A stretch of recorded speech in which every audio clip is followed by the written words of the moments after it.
recording to the cloud, just so you know. Well, thank you guys for joining me on this Monday night. I don't know about you guys, but I feel like I'm in a time warp, which I think is really contributing to sometimes getting behind. And so something you'll hear me say in all of our workshops is that there isn't one solution to everything. If there was one answer, whoever figured it out would be a very rich person. But for better or worse, whenever we get into trouble with academics, we got to really think through things and go through the different steps and thinking about your situation. So I'm going to give you a lot of really general advice. As always, I'm happy to talk with people one-on-one if we have time at the end of the workshop tonight or setting up a one-on-one appointment. It's just so different. And I want you to embrace that. What works for you is not going to work for your best friend or your sibling or your partner. What worked for you in high school might not work for you now. What works for you in bio might not work in English, et cetera, et cetera. I just say all of that because it's okay to try different things. And if you're trying the same thing and you're feeling frustrated, it's okay to ask for help. So a little different than my usual, I decided not to do a PowerPoint. We actually just have these two handouts. And again, they're available in our library of resources that are on our Blackboard. And so you'll have access to these after, or you can email me and I can get them to you. But this is kind of we're going to follow. This is a general kind of outline of tonight. And then you also have this checklist. I wanted you to be able to leave this with a really practical resource, something that you can use and take away from. So let's just start at the little top of this. Are you behind in a course? That's the first kind of question that you're asking yourself. And probably if you're here today at this academic workshop, you're probably feeling behind. Maybe not in every course, but at least one. And so are you behind in this course? The answer is no. Congratulations, you're doing awesome. And I hope that you can stay there. But you're probably here because you're behind in at least one of your classes. So the first question we have to ask ourselves is, are you still able to pass this course? And that's going to be kind of dependent on a few different things. So hopefully, if you look at your syllabus, it's going to break down the grading kind of policy for that class. What is the policy on late work? Will they accept anything at all? Are there late points off? And you might have to kind of go through and decide where you are for that course. Are you able to mathematically turn things around? Sometimes, even if you had 100 on everything that's left, it's not mathematically possible. And we're going to talk about that in a second. And so if the answer is no, I can't pass this class, unfortunately, I'm too behind, then, we're going to want you to talk with an academic advisor. Hopefully you are in Visions or the RX program.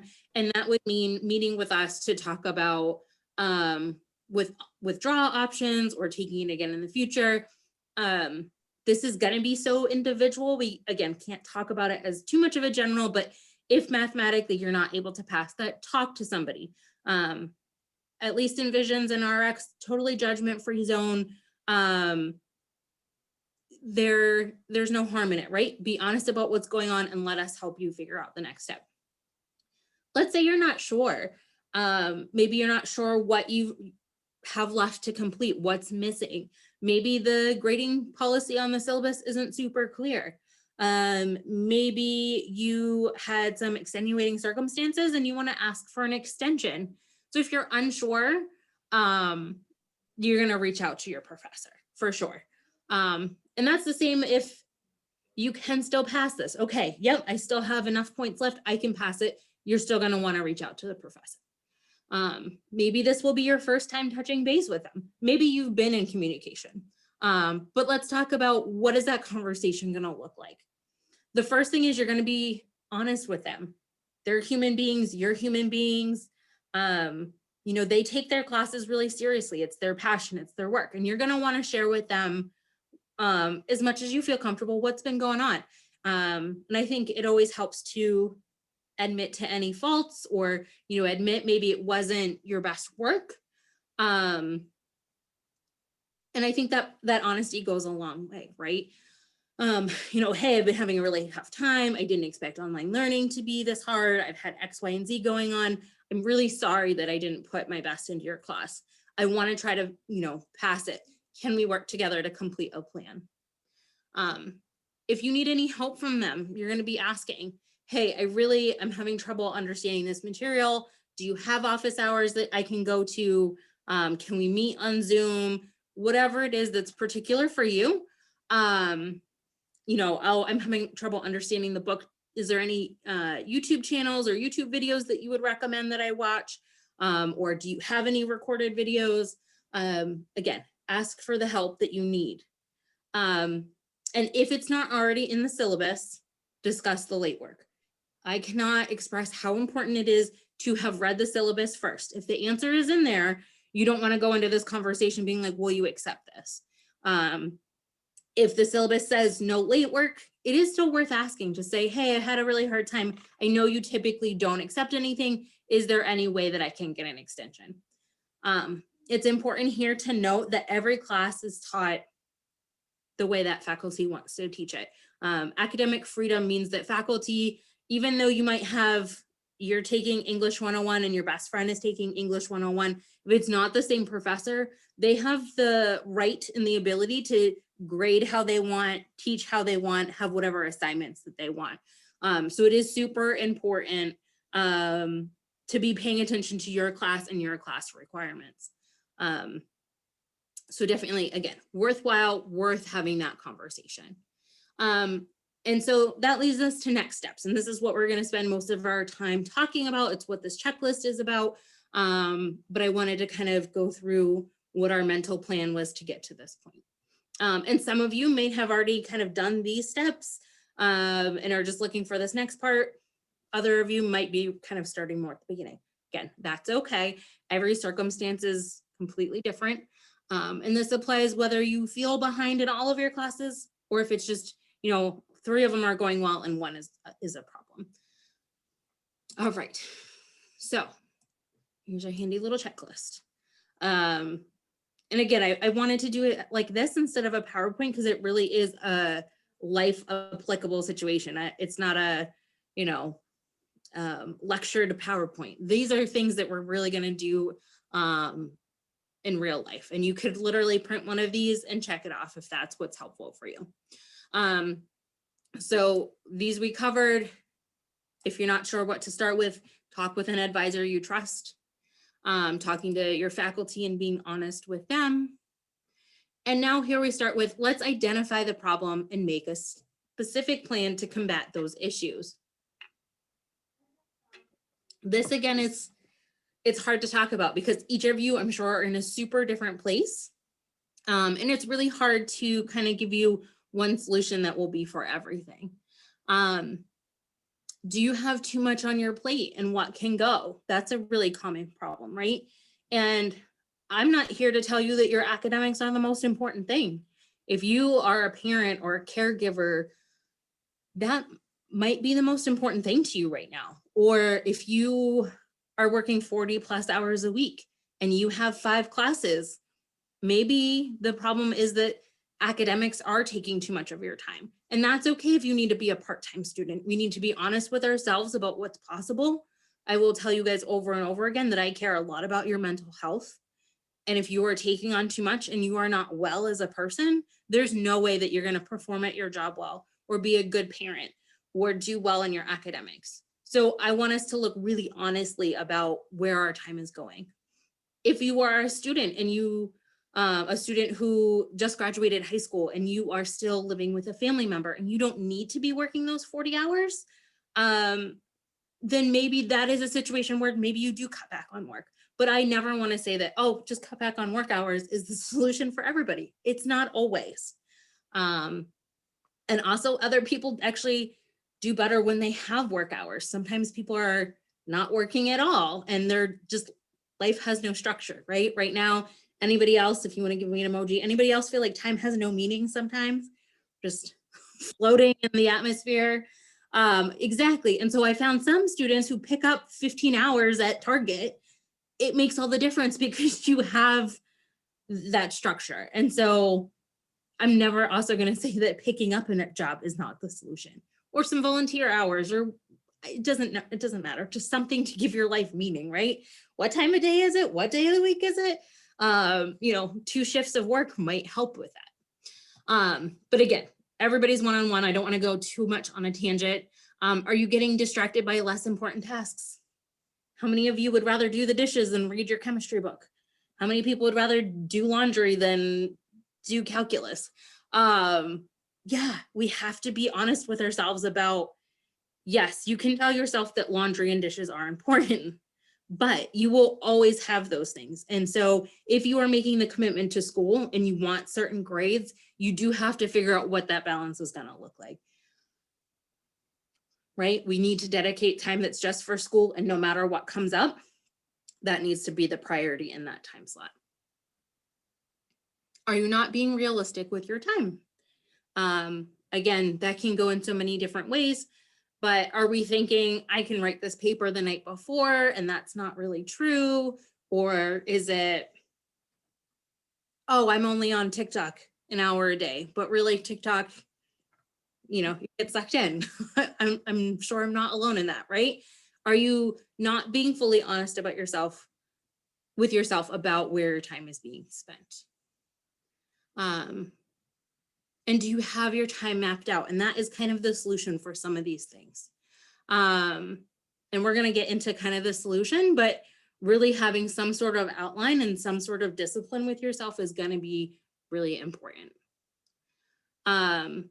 So let's start with this first tip, because I know when we get behind, it's just overwhelming and it spirals. And that's why people are here today. I appreciate you guys coming to the workshop. You get behind on something and all of us, and it just gets out of control. You are behind more and more every day. So how do we prevent from getting further behind? My biggest tip for you is to stay on top of the new work. I know the old work is tempting. It's super tempting to be, if the whole class is on chapter 6, you want to start at 1 and get 1 and 2 and 3 and 4 and 5 finished before you do 6. Obviously, there are some courses where you will have to do it that way if the work really builds on itself. But if you are in a short story class or children's literature or a variety of different things where there are really individual units and individual pieces, I encourage you to jump in where your class is. Have a conversation with your faculty. Say, I do want to get caught up on that old work, but I want you to know I'm going to focus on what we're doing. Does a couple things. Let's say you lose 20% every time something's late. You've already lost 20% on assignments 1 through 5. I don't want you losing 20% on anything else. Second of all, you'll just feel more positive because if you go to lecture or talk to your friends, you're up to date on what's going on. You're not going to feel as lost. You're going to build some confidence. You're going to feel more positive, and you're going to have, I think, the encouragement to continue on. And so it really is, whenever possible, the best thing to just kind of jump in where the class is and move on from there. That doesn't mean we're not going to go back and do the other work, but we're going to schedule that in. So I encourage you to try that. And again, it might include a conversation with the faculty about how they feel the best way to get caught up is, and say, oh, well, you need this piece of information, so do this chapter, but chapter 3 is kind of really unimportant, so leave that to last. They might have strategy, they know the material, so chat with the faculty about what they want. So here's that second piece. Make the plan to hand in the late work. Obviously, if it's still accepted. You're going to map out everything that's due going forward. That's where you're going to start, right? In an ideal world, I guess really to start from the beginning, ideal world, I would love each of you to start your semester by getting your planner, your wall calendar, your Google Calendar, whatever it is that you like to use. And I want you to map out all the assignments for the full semester. Takes a little bit of extra time. I got a whole other workshop recorded that I can share with you guys about that. But having that mapped out really helps you budget your time and helps things from sneaking up on you. because you're not going to just map out the due dates, but you're going to map out when you want to get started, when you want to be halfway done. Obviously that applies to larger assignments. You don't have to do those for the journals and whatnot. But let's say you're starting today. You didn't have a great start to the semester. That's okay. Starting now, map out the rest, our last few weeks, what's due. And then when you see that, time is a little bit later, spring break this week, maybe you have some lighter time, go ahead and stick that late work in there and see when you can get caught up. Couple things, it helps keep you organized, but I also really believe that seeing it all visually shows you that it's possible. Okay, if I just follow this plan and I do what's on the calendar every day, I can get it done. I just need to be disciplined for X amount of weeks we have left. So again, I really believe in that. If you're in Visions or you join Visions or RX, I'm happy to meet with anyone. Start the semester with me. I do a whole workshop on how can you kind of prevent this. But you know what? Even when you start off strong, sometimes you don't stick to your habits, and that's okay. We're gonna get this organized, and we're gonna be able to turn things around. So yes, our plan to get that late work in. Here's my other huge thing. This is really hard for some people. Hand in something. I don't know about you. Feel free to give me an emoji, a hand, or whatever. Is it hard to not hand in something that's not your best work? That's hard, right? Like somebody that I care about, my faculty, my boss, my whatever, is gonna look at something and I'm not proud of it. That's hard.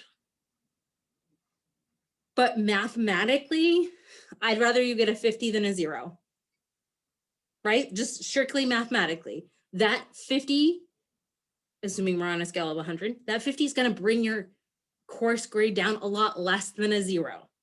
I don't know how many people were able to get a little bit of, statistics in before now, but take my word for it. It's gonna help you in the long run to have some points. If it helps to make you feel more comfortable, I think it's acceptable to send a letter, or not a letter, an email or a message or chat with your faculty and just say, hey, I'm not proud of this. I'm only halfway done. I know this was supposed to be 6 pages. I'm not handing in 3 because I'm being disrespectful. I want you to see that I started it, but I got called into work. My kid got sick. Life happened, right? But showing them that you had some meaning and some intent to do it, I think is really meaningful. When you care about something, you want others to care about it, right? Think of a hobby you have, a show, a movie, whatever that you care about and you're interested and you're passionate. You want others to share that passion, right? These faculty members care a lot about their subject area. And so when you're saying, it wasn't that I blew it off, something came up. Again, I just think it goes a long way. So, it's hard to hand in something. I see this a lot with art classes too. Art won't potentially never be perfect, never be done, right? And people are like, it's not ready. I can't hand it in. It's due. Hand in what you have. I promise. It's better in the long run. All right. So this is the obvious one, but I do want to talk about it. Utilize resources. The thing I always talk about, it doesn't matter if you are the CEO of a company or the president of a college or anybody who is, in charge of something big. You are in charge of your education. These people use their resources, right? Think about any sort of CEO. They have a board of people who are experts in different areas, and they depend on them for support and conversation and different perspectives. So why would you not want the same for your education, right? Tutoring doesn't mean you're weak. An advisor, office hours, those don't mean that you're not as smart as someone else. It means you're utilizing your resources. You have paid for these things. They are owed to you. If you need them, use them. So again, I highlighted the Visions and RX staff. If what you need is this conversation, but done one-on-one, then that's what you should do. If you need to talk to the professor, I don't understand the format of the exam, or I don't know what I should focus on. There's no shame in asking that. Use your resources.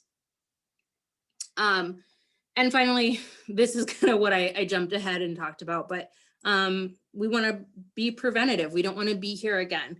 And so, yeah, do the best you can, lay everything out for the semester, for our remaining weeks, but also commit to yourself that you're not going to put yourself in the same situation. If you're in too many classes this semester, don't do it to yourself again. If 5 online classes don't work for you, but you could do 5 in person, be part-time until we're back. If you didn't use a planner at all, commit to using one. If you don't remember to look at your planner, set a reminder in your phone. We have, like I said, we have a whole workshop just talking about those organizational pieces. So that's the kind of whole of this. And I'd love to open it up. Do people have questions? Are there specific stories you feel like you'd like to share with the group? Completely open. And I'm going to stop the share just so we can see each other. And chat is still up. If you prefer written chat, that's fine.